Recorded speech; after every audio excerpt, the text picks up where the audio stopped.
नमस्कार दोस्तों।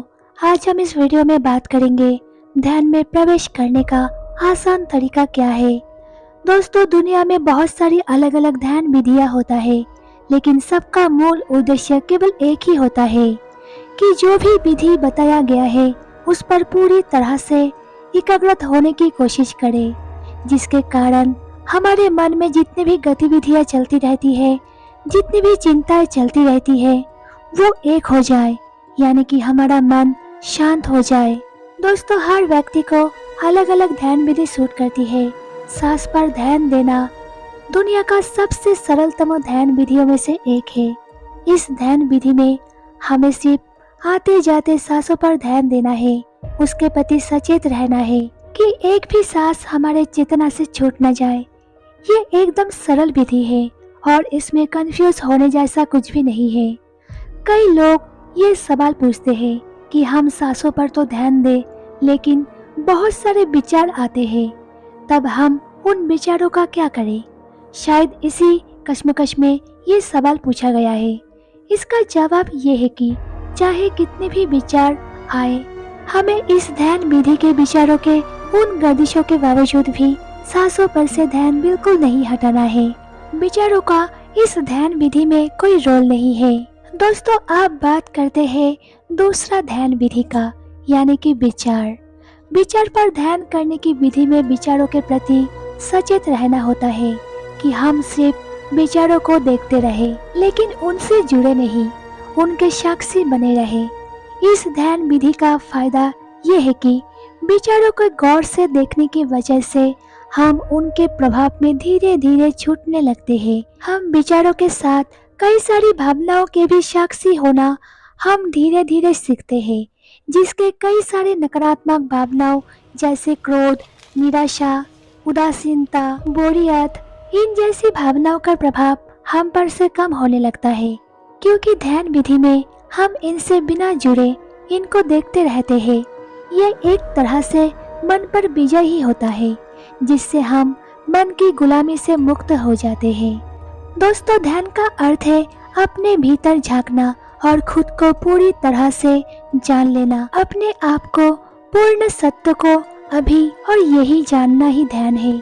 जैसे कि एक बीज को खुद की संभावनाओं का कोई भी पता नहीं होता है, ऐसा ही मनुष्य भी है। मनुष्य को ये पता नहीं है कि वो क्या है और क्या कर सकता है। दोस्तों, बीज तो खुद के भीतर नहीं झांक सकता, लेकिन मनुष्य तो झांक सकता है। दोस्तों, विवेक ही आखिरकार श्रद्धा के द्वार खोलता है।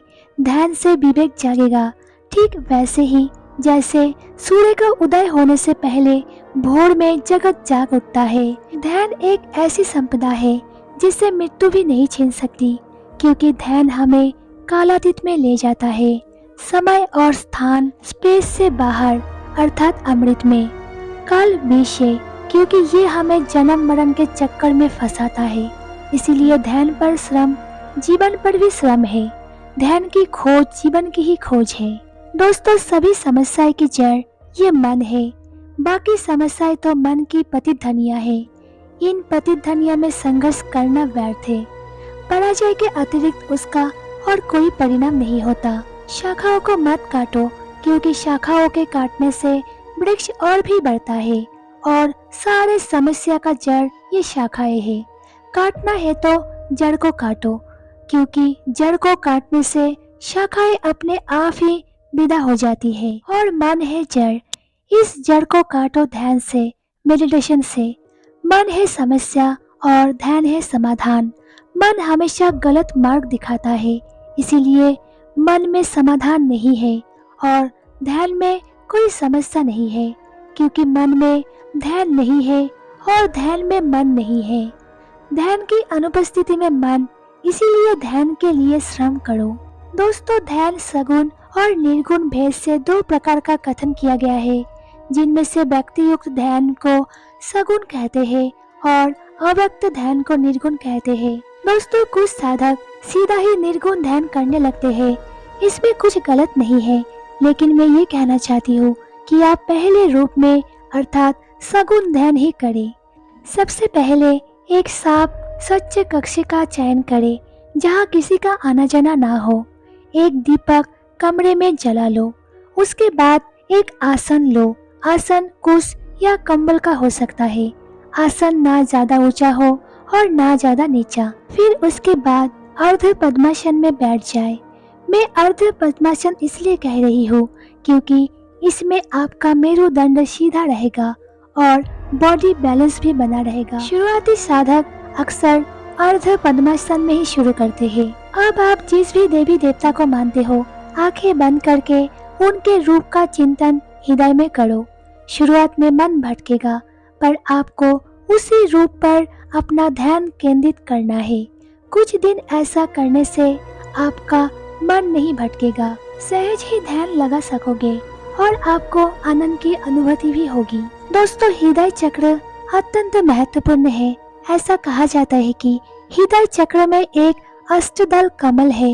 ध्यान के पहले वे बंद पंखुड़ियों वाली और सूखी हुई कली के रूप में होता है, लेकिन ध्यान के समय यह पूर्ण स्फुटित और खड़ा हो जाता है।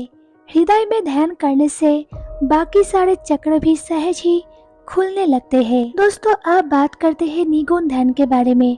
इस ध्यान को करने के लिए किसी रूप का चिंतन नहीं करना पड़ता, लेकिन ये उनके लिए बहुत कठिन है जिनका मन इतना पक्का नहीं है। विपश्यना और कुंडलिनी ध्यान निगुण ध्यान के अंतर्गत ही आते हैं, लेकिन धारणा तो इसमें भी है। हाँ, वो किसी रूप में नहीं है, पर वो सांसों की है या शरीर के चक्रों की, क्योंकि धारणा के बिना ध्यान संभव नहीं है। दोस्तों, सबसे पहले अर्ध पद्मासन में बैठकर शरीर को स्थित रखकर और चित्त को एकाग्रत कर लो। फिर दोनों नेत्रों को बंद करके अंदर के मन की वृत्ति रूप दृष्टि से दोनों भौहों के मध्य में निरंतर देखो। प्रथम अवस्था काल में केवल काले रंग का आकाश देखने को मिलता है और कुछ दिनों के बाद तारा के समान कभी कभी तेज नजर में आता है। इसके बाद नाना प्रकार के रंगों से युक्त चंचल तेज दृष्टि में आती है, अर्थात जिस काल में जो तत्व शरीर में चलता है उसी तत्व का रंग तेज में दिखता है। कुछ दिनों तक लगातार अभ्यास करने से पूर्ण चक्र के आकार का तेज नजर आता है और इसके बाद साक्षात सूर्य मंडल समान ब्रह्मा रूप परमानंद ज्योति देखने में आती है। वो ब्रह्मामय ज्योति परमानंद देने वाली, अज्ञान रूप अंधेरे को नाश करने वाली और सर्व कलेशों को दूर करने वाली होती है।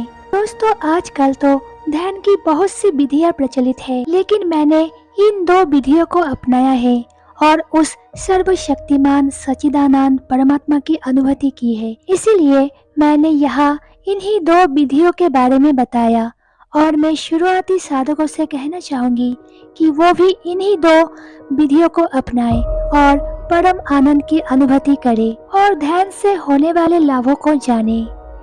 वीडियो को पूरा देखने के लिए आप सबका बहुत बहुत धन्यवाद।